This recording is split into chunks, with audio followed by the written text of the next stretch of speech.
El Santuario del Ser, capítulo 8. Causalidad y Karma. Gottfried Leibniz, filósofo del siglo XVII, se empeñó en demostrar cómo puede alcanzarse de varias maneras la armonía del cuerpo y del alma. Sugirió que una de las maneras era la que tenía la mayor probabilidad de relación. Para explicar esta armonía, utilizó su famosa alegoría de los dos relojes. Comenzó suponiendo que había dos relojes que marcaban simultáneamente el tiempo en forma correcta. Esto puede obtenerse por medio de una de las tres maneras siguientes. Primero, pudiera ser la acción mecánica directa de un reloj sobre otro. Uno de los relojes mantendría continuamente al otro, marcando la hora perfecta, ya que estaría sincronizado con este por medio de un proceso mecánico. Leibniz mantenía que este es el concepto corriente de la relación del cuerpo y del alma, es decir, que el alma influye continuamente sobre el cuerpo y que a veces el cuerpo influye sobre el alma, y de esta manera se establece la relación. La segunda forma por la cual, según Leibniz, los dos relojes marcarían continuamente la misma hora sería utilizando los servicios de un consumado relojero, quien regulase los relojes cada minuto, o en otras palabras, que hiciese ajustes continuos para que siempre correspondieran en la medición del tiempo. Este segundo ejemplo es el equivalente a la creencia de que Dios interviene siempre en los asuntos del hombre. Tales personas imaginan que Dios mantiene constantemente vigilados los cuerpos y almas de los hombres, es decir, que ajusta sus relaciones. La forma final en que sugiere que los relojes estén sincronizados es suponiendo que cada uno de ellos haya sido hecho originalmente preciso. Él quiere decir con esto que si las almas y los cuerpos humanos llevaran inherentes en sí su finalidad específica, la razón de su existencia, y la tuvieran como meta a alcanzar, no habrían de preocuparse por las metas o finalidades de cada uno, ya que tales finalidades coincidirían naturalmente, siendo la intención del Creador de almas y cuerpos que éstos armonizaran. En este caso, pues, no habría necesidad de que uno influyera sobre el otro, ni razón de un ajuste continuo de hora por hora, es decir, Dios no tendría que intervenir para mantenerlos controlados. Podemos emplear la analogía de un tronco o tiro de caballos. Cada caballo puede tener tapaojos y no podrá ver a su compañero, pero podrá ver el objetivo, la dirección hacia donde se dirige y podrá seguirla. Y así, aunque cada cual luche por alcanzar sus fines individuales, estos fines coincidirán y los caballos marcharán en armonioso conjunto. Ahora bien, la filosofía sugiere que uno de estos tres principios también expresados por Leibniz es la causa de las vicisitudes de nuestra vida y las probables relaciones del cuerpo y del alma. Sin embargo, podemos arbitrariamente aceptar entre los tres el que nos parezca más probable o rechazarlos en conjunto. La forma más sensata de llegar a una comprensión sería investigando la experiencia humana, los fenómenos naturales y cósmicos. De esta manera podemos descubrir una ley directriz positiva que explica el porqué de la felicidad, de la pena, del éxito y de la desgracia. Comencemos con la experiencia humana. Las cosas o condiciones se producen continuamente. Hay algo que es, que no era anteriormente, o que al menos no parecía que fuese. Sin embargo, si pensamos un poco, comprenderemos que una cosa no puede cambiar por sí misma su propia composición. Una cosa que es una substancia sencilla no puede ser esa substancia y convertirse al mismo tiempo en otra cosa, porque mientras esté en el proceso de cambio ya dejó de ser lo que era. Sin embargo, la experiencia común demuestra que las cosas parecen cambiar en sí mismas. Estas cosas que dan la apariencia del cambio son objetos que no son de una substancia pura, sino que son en realidad una combinación de diversas partes, en la cual hay una que actúa sobre la naturaleza de otra, y esto explica el cambio aparente. En consecuencia, cuando hablamos de causas, nos referimos a un objeto o suceso por medio del cual otro objeto o suceso se produce. Un efecto es un cambio producido por una causa en alguna otra cosa. Así pues, asumimos que hay una sucesión ordenada en el proceso del cambio. En otras palabras, una causa debe anteceder al cambio o efecto que produce. Es preciso que comprendamos que no puede haber causas individuales. Una cosa no puede influir sobre sí misma. Nada puede producirse de sí mismo. De ser así, las cosas acabarían pronto por agotarse a sí mismas. Si una cosa determinada se hallase en continua generación, con el tiempo no quedaría nada de ella. Además, si una cosa pudiera producirse enteramente de sí misma, entonces sería absolutamente independiente en su naturaleza. No tendría relaciones ni necesidad de relacionarse con ninguna otra cosa. En vez de un universo homogéneo, tendríamos un universo heterogéneo. De hecho, no conocemos ninguna cosa realmente independiente en el universo. Toda experiencia humana implica la unidad. No puede haber cosas enteramente autogeneradoras. Así pues, llegamos a la conclusión de que las cosas no salen una de otra, sino una después de la otra, como influencias relacionadas de unas sobre otras. La naturaleza de la causa no puede ser solamente acción, sino acción sobre algo. La acción requiere tener algo sobre qué actuar. Por analogía, digamos que un proyectil disparado en el vacío, si esto fuera posible, sea cual fuere la velocidad que llevase, no podría en sí mismo ser una causa, porque no tendría nada sobre qué actuar para producir su efecto. Es, pues, lógica y manifestantemente correcto decir que la causalidad es una doctrina que se refiere a la relación entre dos cosas o condiciones, una de ellas activa y otra pasiva. Y siendo así, ningún hecho u objeto puede tener una sola causa. El cambio o suceso es siempre el resultado de una combinación de dos condiciones, una de actividad y otra de pasividad. Todo, pues, necesita tener dos causas, y la causa relativamente pasiva es tan necesaria como la activa. Si todas las cosas fuesen igualmente activas en todo sentido, entonces serían iguales y no podrían producir un cambio o proceso, porque las cosas no pueden actuar sobre sí mismas. Las cosas que son iguales en sus acciones son como una misma cosa, en lo que a la acción causal se refiere. En la experiencia humana observamos estos dos tipos de causas, activa y pasiva. Ambas reciben una gran variedad de nombres. Damos el nombre de causas eficientes a las causas activas que podemos ver y que aparecen a nuestros sentidos como activas y provistas de cierto movimiento. En otras palabras, parecen contribuir directamente a un resultado. Por ejemplo, la causa activa de una ventana quebrada es la pelota que la golpeó. Empero, también existen las llamadas causas finales. Estas son, en realidad, las que siguen a la interacción entre las causas activas y pasivas. En cierto sentido, una causa final es el resultado que podemos prever. Cuando prevemos un efecto futuro como resultado de una causa pasiva y activa, llamamos este futuro causa final. Así pues, contrariamente a la noción popular, en la naturaleza no existe un verdadero estado de equilibrio. Tal estado, aunque fuese posible, no debe ser deseado por el hombre.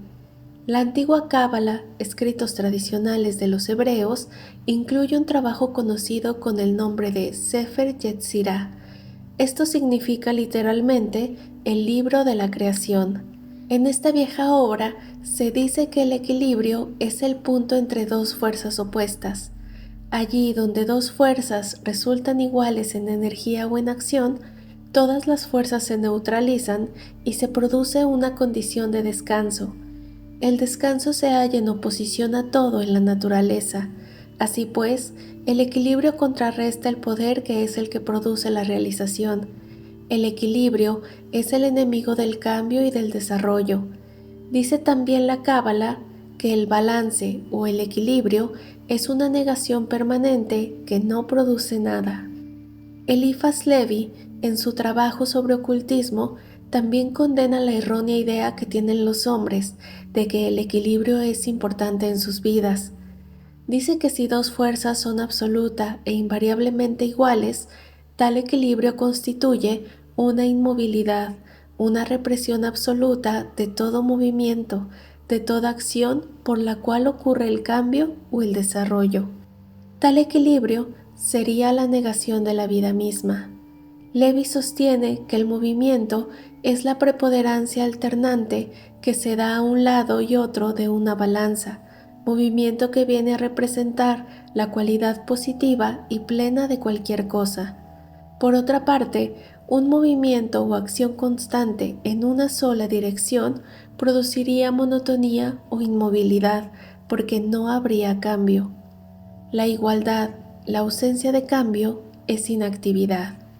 La luz debe tener sus variantes de oscuridad, sus graduaciones o disminuciones de luz e intensidad, porque si no, no podríamos apreciar la existencia de la luz. Aquel que hubiese nacido y permanecido en un cuarto bañado de intensa luz, de una intensidad que fuese constante y donde fuese imposible producir sombras, no podría comprender el significado de la luz, porque carecería de la experiencia de la ausencia de ella, y así no podría darse cuenta de que ésta existe. También el bien necesita sus variaciones, sus grados menores o sus opuestos aparentes que llamamos mal, porque si no, el bien no existiría. Llegaríamos entonces a un equilibrio de inconsciencia moral, careceríamos del conocimiento de lo que constituye el bien. Entonces, no habría ideal. En verdad, ¿podría algo ser bueno si no sobrepasara o fuese superior o más perfecto que alguna otra cosa? Dijo un ocultista que al bien le agrada el mal aparente que lo exalta.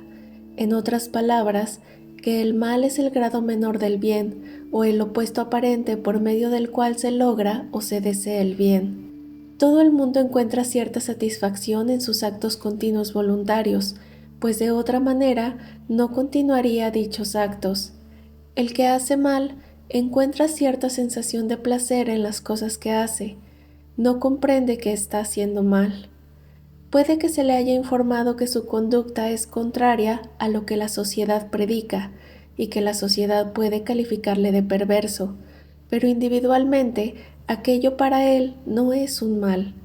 Las reglas que la sociedad ha establecido no son una experiencia íntima, tan íntima como los propios actos de los cuales se extrae placer. La única manera en que puede comprender que sus actos son malos es dándose cuenta de las sensaciones y sentimientos opuestos a ellos. Cuando conoce lo opuesto a sus actos, entonces está en capacidad de calificar como buenos a unos de ellos y como malos a los otros. El principio natural de causa y efecto y de enfrentar los opuestos entre sí ha conducido a importantes desarrollos. Llegó a ser la base instintiva para la primera ley de compensación practicada por la sociedad humana. Cerca del año 2000 AC, ascendió al trono el sexto en línea de los reyes amoritas. Se le conocía con el nombre de Hammurabi. Era un genio, tanto para la administración como para la guerra. Bajo su dirección, la antigua Babilonia alcanzó la cumbre de su preponderancia y pasó a constituir una de las mayores culturas del mundo antiguo.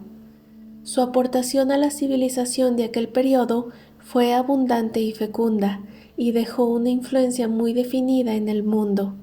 Reorganizó el calendario, haciendo que éste se atuviese a las estaciones del año, tal como nosotros las conocemos. Estableció un sistema equitativo de impuestos, una contribución aplicada a pobres y ricos por igual. Autorizó al modesto ciudadano para que acudiese al rey, si consideraba que sus ministros no estaban otorgando justicia en su nombre. Lo que más nos interesa a nosotros es el hecho de que comenzara la codificación de las leyes existentes. Unificó todas las costumbres, las leyes no escritas, los usos, decretos sociales y demás. Estableció muchos cambios para la otorgación de la justicia. Hizo inscribir este código de leyes, el primero en la historia del mundo, sobre una placa de diorita, una especie de monumento en piedra negra. La inscripción estaba hecha en la escritura cuneiforme que se usaba entonces. En la cima del obelisco de piedra estaba esculpida una escena que mostraba al rey recibiendo sus leyes del dios Sol. Esto significa que se hallaba iluminado en la realización de su trabajo y que era un decreto de la divinidad que codificara las leyes y que estaba influido por poderes superiores. El código establecía justicia para la viuda y el huérfano, los cuales, en aquellos tiempos, así como en la actualidad, eran explotados debido a su situación en la sociedad. En todo el código de leyes se destacaba el principio de darle al culpable un castigo igual al delito cometido. Por ejemplo, si alguien por su negligencia había causado daño a los demás, tenía que experimentar como castigo el mismo efecto que aquel causado por su negligencia. Se cuenta especialmente que un constructor debía sufrir exactamente las mismas heridas que el inquilino cuya casa le hubiera caído encima debido a la construcción descuidada. Tales leyes de compensación estaban basadas sobre el principio de que uno debe darse cuenta de los efectos de sus propios actos, cualesquiera que fueran estos.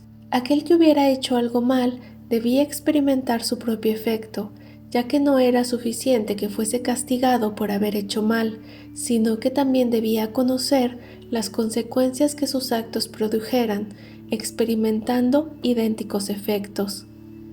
500 años después de la época de Hammurabi, se dice que Moisés recibió los 10 mandamientos en el monte Sinaí.